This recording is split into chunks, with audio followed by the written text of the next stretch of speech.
당신이 지금 먹고 있는 다이어트 보조제 정말 안전하다고 생각하십니까? 겉포장은 화려합니다. 효과는 빠르다고 광고합니다. 하지만 진실은 당신의 몸을 서서히 파괴하고 있습니다. 저는 의사로서 수많은 환자들을 만났습니다. 그리고 충격적인 사실 하나를 말씀드리겠습니다. 다이어트 보조제를 먹다가 병원으로 실려오는 사람들이 생각보다 많습니다. 그들의 공통점은 단 하나입니다. 살은 조금 빠졌지만 건강은 더 무너졌다. 왜 이런 일이 벌어질까요? 다이어트 보조제의 핵심 전략은 단순합니다. 식욕을 억제하거나 장을 자극하거나 대사를 강제로 끌어올립니다. 겉으로는 체중이 줄어든 것처럼 보입니다. 그러나 그 대가로 심장은 혹사당하고 간은 독을 쌓으며 뇌는 균형을 잃습니다. 특히 식욕 억제제 계열은 위험합니다. 뇌의 신경 전달 물질을 조작해 강제로 배부르게 느끼게 합니다. 하지만 부작용은 불면, 불안, 심계항진입니다. 실제로 젊은 여성 환자 중 일부는 불면으로 자살 충동까지 호소했습니다. 또 다른 부류는 배변 촉진형 보조제입니다. 먹은 걸 바로 배출한다. 이 한 문장만 들으면 대단히 효과적일 것 같습니다. 그러나 실제로는 수분과 전해질을 빼앗아 탈수와 심각한 전해질 불균형을 만듭니다. 의학적으로는 생명을 위협할 수 있는 상태입니다. 제가 진료했던 한 환자의 이야기를 말씀드리겠습니다. 30대 초반 여성, 3개월간 천연 다이어트 허브를 복용했습니다. 광고는 간을 보호하면서 살을 뺀다였습니다. 결과는 정반대였습니다. 간 수치가 정상의 10배까지 치솟았고 황달로 응급실에 입원했습니다. 선생님, 저는 그냥 날씬해지고 싶었을 뿐인데. 그 환자의 눈물이 아직도 잊혀지지 않습니다. 이쯤에서 질문 드리겠습니다. 다이어트 보조제는 누구를 위한 걸까요? 당신의 건강을 위한 걸까요? 아니면 누군가의 주머니를 채우기 위한 걸까요? 보조제 산업은 매년 수십조 원의 시장을 형성합니다. 그들은 끊임없이 새로운 성분, 새로운 포장, 새로운 환상을 팔아넘깁니다. 천연이라는 단어 뒤에 숨은 건 안전이 아니라 무책임입니다. FDA 승인이라는 문구 뒤에는 실질적 검증이 아니라 허술한 규제가 숨어 있습니다. 사실 더 충격적인 건 대부분의 다이어트 보조제가 효과도 없다는 점입니다. 연구들을 살펴보면 위약 대비 체중 감소가 고작 12kg에 불과합니다. 그것도 보조제를 끊으면 즉시 원래대로 돌아갑니다. 결국 당신이 얻는 건 일시적인 착각이고 잃는 건 건강과 돈입니다. 더 심각한 문제는 의존성입니다. 한 번 시작하면 끊기가 어렵습니다. 이걸 끊으면 다시 살이 찔 것 같아서라며 계속 복용하는 환자들을 봅니다. 하지만 그건 착각입니다. 보조제는 근본적인 문제를 해결하지 못하기 때문에 끊으면 당연히 원상복귀됩니다. 그런데도 사람들은 이런 사실을 모릅니다. 왜일까요? 광고가 너무 교묘하기 때문입니다. 30일 만에 10kg 감량. 먹어도 살이 안 찐다. 의사가 추천하는 안전한 성분.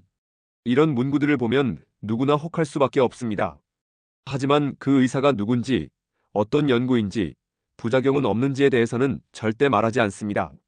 특히 온라인 쇼핑몰과 SNS 광고는 더욱 악질적입니다. 후기라고 올려진 것들 중 상당수가 조작된 것들입니다. 한개월 만에 15kg 빠졌어요. 같은 글들 말입니다. 의학적으로 불가능한 일들이 마치 가능한 것처럼 포장됩니다. 하지만 절망할 필요는 없습니다. 진짜 길은 보조제가 아니라 생활 습관 속에 있습니다. 첫째, 식단을 바꾸어야 합니다. 가공식품을 줄이고 단백질과 섬유질을 늘리십시오. 단순당 음료를 끊고 대신 물과 차로 갈아타십시오. 작은 변화가 쌓이면 체지방은 자연스럽게 줄어듭니다. 예를 들어 하루 한 끼를 샐러드로 바꾸기만 해도 한 달에 23kg는 쉽게 빠집니다. 둘째, 운동입니다. 하루 30분의 빠른 걷기만으로도 대사는 살아납니다. 근육은 체지방을 태우는 공장입니다. 근육을 늘리면 다이어트 보조제보다 훨씬 강력한 효과를 얻습니다. 특히 근력 운동과 유산소 운동을 병행하면 기초 대사량이 증가해서 가만히 있어도 칼로리가 소모됩니다. 셋째, 수면입니다. 수면 부족은 식욕 호르몬을 교란시킵니다. 밤을 새우면 배고픔이 커지고 폭식으로 이어집니다. 충분히 자는 것만으로도 체중 감량이 시작됩니다. 연구에 따르면 수면 시간이 6시간 미만인 사람들은 비만율이 30% 이상 높습니다. 넷째, 햇빛과 사회적 연결입니다. 비타민 D와 멜라토닌은 체중 조절에 중요한 역할을 합니다. 햇빛을 쬐고 사람들과 함께 웃으십시오. 우울과 불안을 줄이면 과식도 줄어듭니다. 스트레스 호르몬인 코르티솔이 줄어들면 복부 지방도 자연스럽게 감소합니다. 다섯째, 물 섭취입니다. 하루 2리터 이상의 물을 마시십시오. 물은 신진대사를 촉진하고 포만감을 주며 노폐물 배출을 돕습니다. 식사 30분 전에 물 한 컵을 마시면 자연스럽게 식사량이 줄어듭니다. 여섯째, 스트레스 관리입니다. 스트레스는 코르티솔 분비를 증가시켜 복부 비만을 유발합니다. 명상, 요가, 독서 등 자신만의 스트레스 해소법을 찾으십시오. 하루 10분의 명상만으로도 스트레스 호르몬 수치가 현저히 감소합니다. 이런 방법들은 보조제와 달리 부작용이 없습니다. 오히려 전체적인 건강 상태를 개선시킵니다. 체중도 빠지고 에너지도 늘어나며 기분도 좋아집니다. 무엇보다 평생 지속 가능합니다. 반면 보조제는 어떻습니까? 일시적인 효과에 의존하고 끊으면 요요 현상이 옵니다. 심한 경우 건강까지 해치게 됩니다. 제가 만난 또 다른 환자 이야기를 해드리겠습니다. 40대 남성, 직장인입니다. 배 나온 것이 스트레스가 되어 다이어트 보조제를 시작했습니다. 처음 2주간은 효과가 있었습니다. 3kg 정도 빠졌거든요. 하지만 3주째부터 문제가 시작됐습니다. 밤에 잠이 안 오고 심장이 두근거리기 시작했습니다. 그래도 살이 빠지니까라며 계속 복용했습니다. 결국 한개월 후 급성 불안장애로 응급실에 실려왔습니다. 선생님, 이것만 끊으면 괜찮아질까요? 그때 그 환자의 절망적인 표정을 잊을 수 없습니다. 다행히 보조제를 끊고 2주 후부터 증상이 호전됐습니다. 하지만 잃은 체중은 한 달 만에 모두 돌아왔습니다. 결국 건강만 잃고 원점으로 돌아간 셈입니다. 이런 일이 반복되는 이유는 단순합니다. 보조제는 근본 원인을 해결하지 못하기 때문입니다. 살이 찌는 이유는 잘못된 생활 습관입니다. 그 습관을 바꾸지 않고 보조제에만 의존하면 언젠가는 다시 살이 찝니다. 그러니까 처음부터 올바른 방법을 선택해야 합니다. 느리더라도 확실한 방법을 말입니다. 생활 습관 교정은 느립니다. 한 달에 12kg씩 빠집니다. 하지만 이렇게 빠진 살은 다시 찌지 않습니다. 왜냐하면 생활 습관 자체가 바뀌었기 때문입니다. 반대로 보조제로 빠진 살은 대부분 수분과 근육량입니다. 진짜 체지방은 별로 안 빠집니다. 그래서 보조제를 끊으면 금세 원래대로 돌아가는 겁니다. 더 심각한 건 근육량까지 줄어든다는 점입니다. 근육이 줄어들면 기초대사량이 떨어져서 더 쉽게 살이 찝니다. 결국 보조제를 먹기 전보다 더 살이 찌기 쉬운 체질이 되는 겁니다. 이것이 바로 요요 현상의 메커니즘입니다. 그러니까 보조제는 단기적으로는 체중 감소 효과가 있어 보이지만 장기적으로는 오히려 독이 됩니다. 하지만 여기서 더 무서운 진실을 말씀드리겠습니다. 다이어트 보조제 회사들이 절대 말하지 않는 비밀이 하나 더 있습니다. 바로 리바운드 마케팅입니다. 그들은 당신이 요요 현상을 겪을 것을 이미 알고 있습니다. 그리고 그때를 노려서 더 강력한 제품을 출시합니다. 이전 제품으로 실패한 분들을 위한 특별 제품이라면서 말입니다. 결국 당신은 평생 고객이 되는 겁니다. 이것이 그들의 진짜 비즈니스 모델입니다. 제가 만난 한 환자는 10년간 17가지 다른 다이어트 보조제를 먹었습니다. 매번 이번엔 다를 거야 라고 생각하면서 말입니다. 총 지출 금액이 500만 원을 넘어갔습니다. 결과는 어땠을까요? 10년 전보다 오히려 15kg 더 쪘습니다. 그뿐만 아니라 위염, 간 기능 저하, 불안장애까지 생겼습니다. 선생님, 저는 왜 이렇게 바보 같았을까요? 그 환자의 후에 섞인 한마디가 가슴을 아프게 했습니다. 이런 일이 반복되는 또 다른 이유가 있습니다. 보조제 업계의 성공 사례 조작입니다. TV나 인터넷에 나오는 극적인 변신 사례들, 대부분 가짜입니다. 실제로는 엄격한 식단 조절과 운동을 병행한 결과입니다. 하지만 광고에서는 마치 보조제만으로 변신한 것처럼 포장합니다. 더 악질적인 건 포토샵으로 조작한 사진들입니다. 3개월 전과 3개월 후 사진이 실제로는 같은 날 촬영된 경우도 많습니다. 각도와 조명, 포즈만 바꿔서 극적인 차이를 연출하는 겁니다. 심지어 아예 다른 사람의 사진을 쓰는 경우도 있습니다.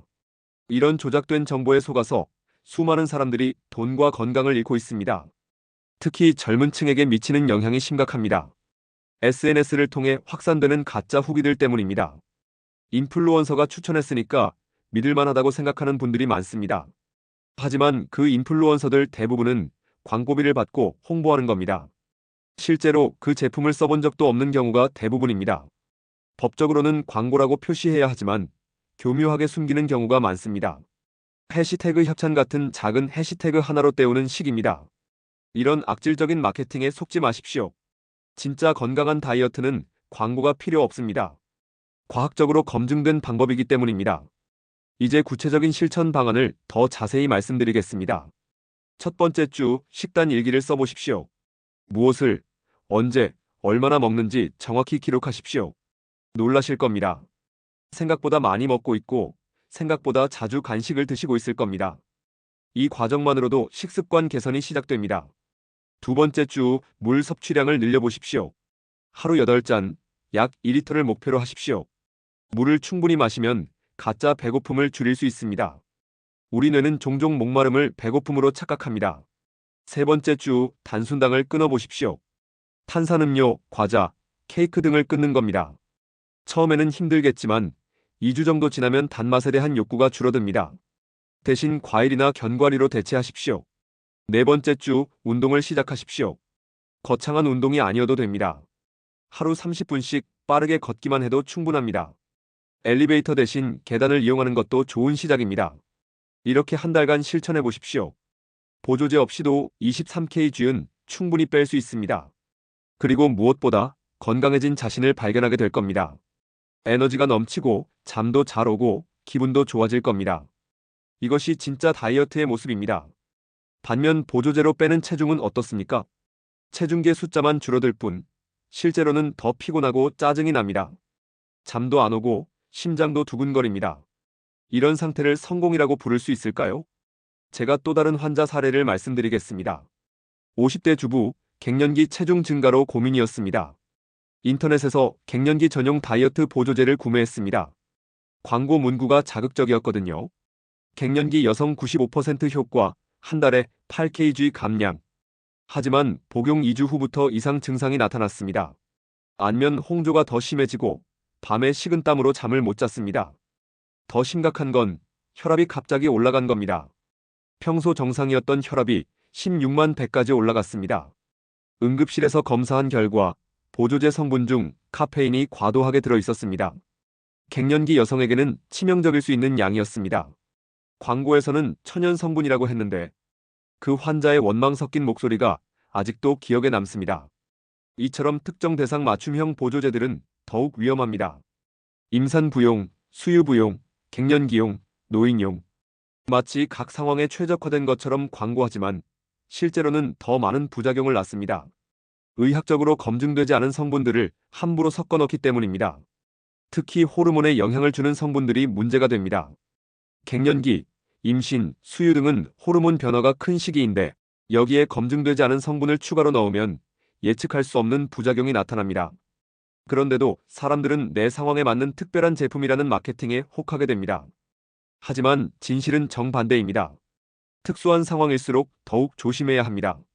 임산부나 수유부는 아예 보조제를 피해야 하고 갱년기 여성도 의사와 상담 후 결정해야 합니다. 노인분들은 이미 복용 중인 약물과의 상호작용을 반드시 확인해야 합니다. 하지만 보조제 회사들은 이런 주의사항을 작게 써놓거나 아예 생략합니다. 오히려 부작용 없는 천연 성분이라고 강조합니다. 천연이라고 해서 안전한 게 아닙니다. 독버섯도 천연이고 아편도 천연입니다. 천연 성분 중에도 독성이 있는 것들이 많습니다. 특히 다이어트 보조제에 자주 들어가는 성분들을 보면 심장에 부담을 주거나 간에 독성을 일으키는 것들이 많습니다. 에페드린, 시네프린, 요힌빈 같은 성분들은 심혈관계의 위험을 초래할 수 있습니다. 가르시니아 캄보지아는 간독성 사례가 여러 차례 보고됐습니다. 하지만 이런 위험성은 광고에서 절대 언급하지 않습니다. 오히려 FDA 승인 성분이라고 포장해서 안전한 것처럼 홍보합니다. FDA 승인이라는 게 뭘까요? 대부분의 다이어트 보조제는 실제로는 FDA의 철저한 검증을 받지 않습니다. GRASGENERALLY Recognized as Safe, 즉 일반적으로 안전하다고 인정되는 수준의 허가만 받는 경우가 대부분입니다. 이는 의약품 수준의 안전성 검사와는 차원이 다릅니다. 임상시험 기간도 짧고 참여자 수도 적고 장기 부작용에 대한 데이터도 부족합니다. 그런데도 마케팅에서는 마치 의약품 수준의 안전성을 보장하는 것처럼 광고합니다. 이런 허위 과장 광고에 속지 마십시오. 이제 결론을 말씀드리겠습니다. 다이어트 보조제는 당신을 구하지 못합니다. 당신을 구하는 건 당신의 생활 습관입니다. 제가 다시 한번 묻겠습니다. 당신은 빠른 유혹을 선택하시겠습니까? 아니면 건강한 길을 선택하시겠습니까? 저는 단호하게 말씀드립니다. 살은 다시 뺄 수 있습니다. 하지만 망가진 장기와 무너진 정신은 쉽게 회복되지 않습니다. 그러니 지금 결단하십시오. 보조제를 끊고 생활 습관을 시작하십시오. 그 길이 유일한 길입니다. 당신의 건강은 당신의 선택에 달려 있습니다. 저는 그 선택을 돕기 위해 여기 있습니다. 구독, 좋아요, 알림 설정은 단순한 버튼이 아닙니다. 당신의 건강을 지켜주는 작은 약속입니다. 댓글로 당신의 경험을 나누어 주십시오. 함께 싸워야 함께 살아남습니다. 마지막으로 꼭 말씀드립니다. 이 영상은 의학적 교육 목적이며 개인의 상태에 따라 다를 수 있습니다. 건강 문제는 반드시 의사와 상의하시기 바랍니다.